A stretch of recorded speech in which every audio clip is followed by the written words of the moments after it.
Hello and welcome to Farm Journal Live. I'm editor Clint Griffiths from our newsrooms here in northern Indiana as we give you the latest happenings around the old agricultural world. And of course, today we have new supply demand numbers from USDA. Those numbers fresh out as we watch the markets start to react. Right now, mostly neutral in reaction. Let's get straight into some of the details here. USDA putting new crop corn stocks at 3.3 billion bushels, up a tick from May. Soybean new crop stocks at 395 million. That's lower than May's forecast, and U.S. wheat stocks came in higher following an expected an increase in production for the year.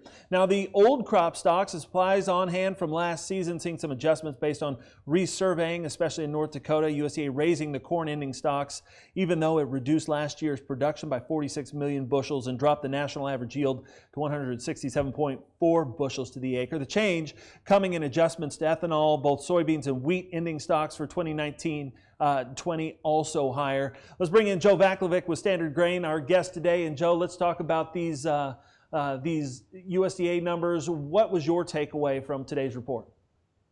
Grand scheme of things, this is a neutral report. Nothing really surprising at all, and you can just look at the markets as an indication. You've got low volatility, not really much reaction at all when the numbers came out at 11 o'clock. There are some things in these numbers, I guess, that we can read into. I look at the new crop soybean balance sheet in particular. USDA increased its projection for crushings by 15 million bushels. That's a positive, and it made that new crop projection for soybean carry out a little bit lighter than we thought.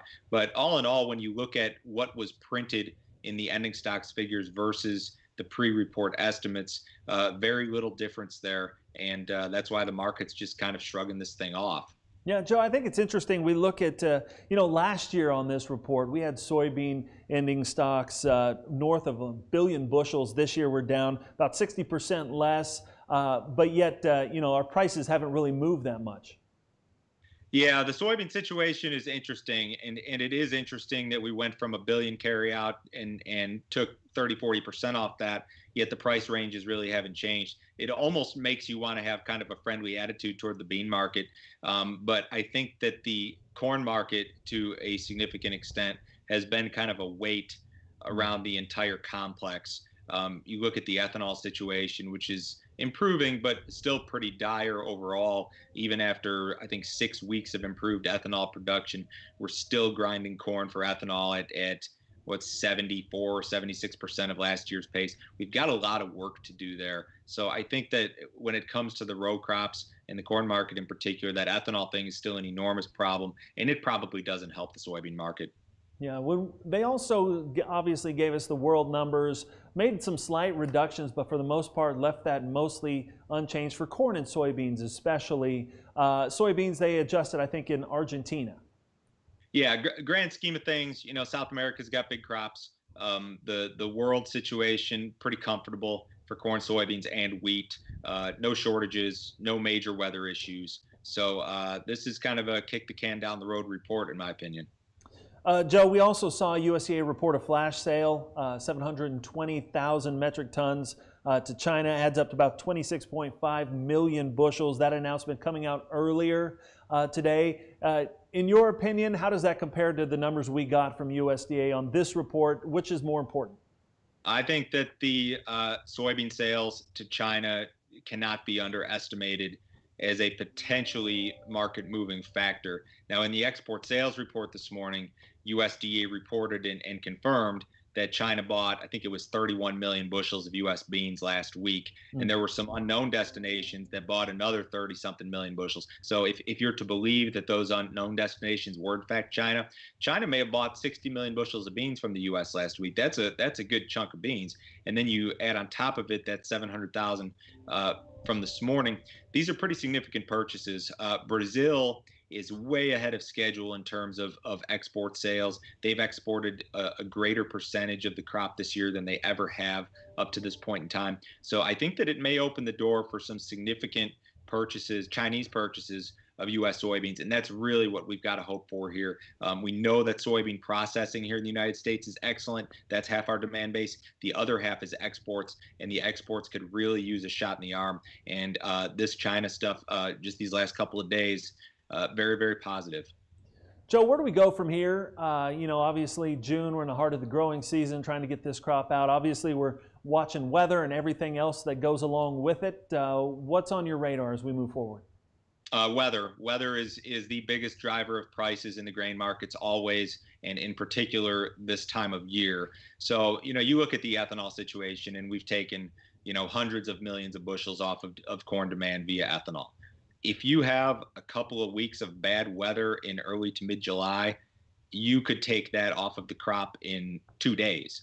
It's really still, and people forget this in times like these when you have other big stories, and the ethanol story, I can't understate that. It's enormous. It's had an enormous impact on the market, but weather has the potential, in my opinion, to have an even greater impact on the market in any given year. Now, do we have a weather threat as we sit here right now? Not really. We've got some dry weather coming in the next week, but then it looks like rains return after that. It's really that important kind of pollination window, first 3 weeks of July, that makes or breaks the crop, and that's what the market's going to be most interested in moving forward, I think. And that'll be interesting because, this year we did kind of squeeze that planting window down, so we should see that pollination window, be a little more consistent, uniform this year. So, that will be something that we're watching here in July. Yeah, we've got more of a normal growing season. I mean, especially compared to last year. We had a fairly quick planting pace. Crop ratings are off to a good start. There are certainly problem areas, like there always are. There are dry pockets. There are areas that have been too wet. It's not perfect by any means. But I'd say that as we sit here in early to mid-June, we've got all the production potential in the world at this point. We've got the potential for record yields in corn. We've got the potential for record national soybean yields. That potential's there, but you need the weather to cooperate. Joe, we got the Dow down about 1,300 points here at midday. What's your read on where we sit with this? Is this going to just be a turbulent time as we try to restart the overall economy and the world economy? Yeah, I don't believe we're anywhere near the end of the big volatility in the stock market.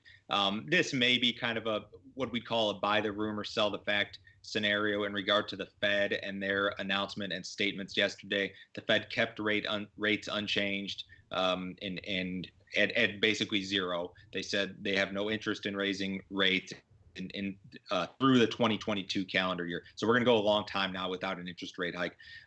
They spoke positively of the economy, but they're still looking for GDP contraction of about 6.5%. They're still looking for unemployment to be at 9 or 10% by the end of the year. And this stock market, you've got to remember the run up here was just tremendous. You saw a rally of 45% in the S&P 500 in the span of like 2 months. So for there to be a correction of 3 or 4% on a day like today, I mean, yeah, it's surprising, but this is volatility, and this is the type of volatility, the type of environment that we're involved in right now. Yeah, absolutely. Joe Vaklavik, Standard Grain, thank you for joining us on Farm Journal Live. Really appreciate the insight as always. And thank all of you for watching us as we try to bring you the latest in what's going on around the agricultural industry. You can join our coverage by going to agweb.com or going to agweb.com/coronavirus for the very latest on the impacts via the pandemic. Everybody have a great afternoon. Thanks for watching Farm Journal Live.